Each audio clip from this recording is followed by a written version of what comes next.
देश की सुरक्षा से जुड़ी एक बड़ी खबर उत्तर प्रदेश के आगरा से सामने आई है।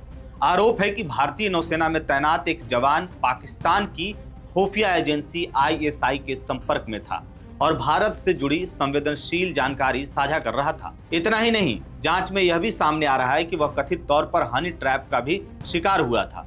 अब इस पूरे मामले ने सुरक्षा एजेंसियों को सतर्क कर दिया है और अब इसकी गहराई से जांच की जा रही है कि आखिर यह जासूसी नेटवर्क कितना बड़ा है और इसके पीछे कौन कौन लोग शामिल हो सकते हैं। तो क्या है पूरी खबर, चलिए जानते हैं। नमस्कार, द हिंदी टॉप देख रहे हैं आप और मैं हूं आपके साथ जानिसार खान। दरअसल उत्तर प्रदेश एटीएस ने भारतीय नौसेना के लॉन्स नायक आदर्श कुमार उर्फ लक्की को पाकिस्तान के लिए जासूसी करने के आरोप में गिरफ्तार किया है। बता दें कि आदर्श मूल रूप से आगरा जिले के कागारौल थाना क्षेत्र के गांव चीतपुर का रहने वाला है। वह इस समय केरल के कोच्चि स्थित दक्षिणी नेवल कमांड में तैनात था। सुरक्षा एजेंसियों के मुताबिक वह पाकिस्तान में बैठे आईएसआई एजेंट के संपर्क में था और भारत की संवेदनशील जानकारी साझा कर रहा था। बताया जा रहा है कि एटीएस को कुछ समय पहले इस तरह की संदिग्ध गतिविधियों की जानकारी मिली थी। इसके बाद एजेंसी ने इलेक्ट्रॉनिक और फिजिकल सर्विलांस के आधार पर जांच शुरू की। धीरे धीरे जांच का दायरा बढ़ता गया और शक की सुई आदर्श कुमार की ओर घूमने लगी। इसके बाद एटीएस ने उसे पूछताछ के लिए लखनऊ स्थित मुख्यालय बुलाया। लंबी पूछताछ के बाद जब कई अहम तथ्य सामने आए तो उसे गिरफ्तार कर लिया गया। जांच एजेंसियों के मुताबिक इस मामले में पैसे के लेन देन की भी पुष्टि हुई है। बताया गया है कि आदर्श के बैंक खाते में आईएसआई एजेंट की ओर से रकम भेजी गई थी। आरोप यह भी है कि उसने रणनीतिक दृष्टि से बेहद संवेदनशील युद्धपोत की तस्वीरें और उससे जुड़ी जानकारी पाकिस्तान के एजेंट के साथ साझा की थी।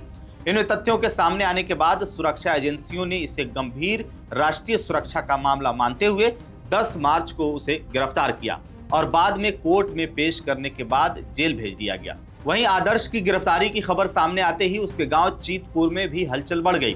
गांव के लोग इस घटना से हैरान हैं। स्थानीय लोगों का कहना है कि उन्हें कभी अंदाजा नहीं था कि गांव का एक युवक जो भारतीय नौसेना में सेवा कर रहा है इस तरह के आरोपों में घिर सकता है। वहीं आदर्श कुमार की निजी जिंदगी से जुड़ी कुछ बातें भी सामने आई हैं। जानकारी के मुताबिक उसकी शादी इसी साल 19 फरवरी को मथुरा जिले में हुई थी। शादी के बाद वो अपनी पत्नी के साथ दुबई हनीमून मनाने गया था और हाल ही में 2 दिन पहले ही गांव लौटा था। इसी दौरान एटीएस ने उसे पूछताछ के लिए बुलाया और बाद में गिरफ्तार कर लिया। अब सुरक्षा एजेंसियां इस मामले में दुबई कनेक्शन की भी जांच कर रही हैं ताकि यह पता लगाया जा सके कि कहीं इस पूरे मामले में कोई अंतर्राष्ट्रीय लिंक तो नहीं है।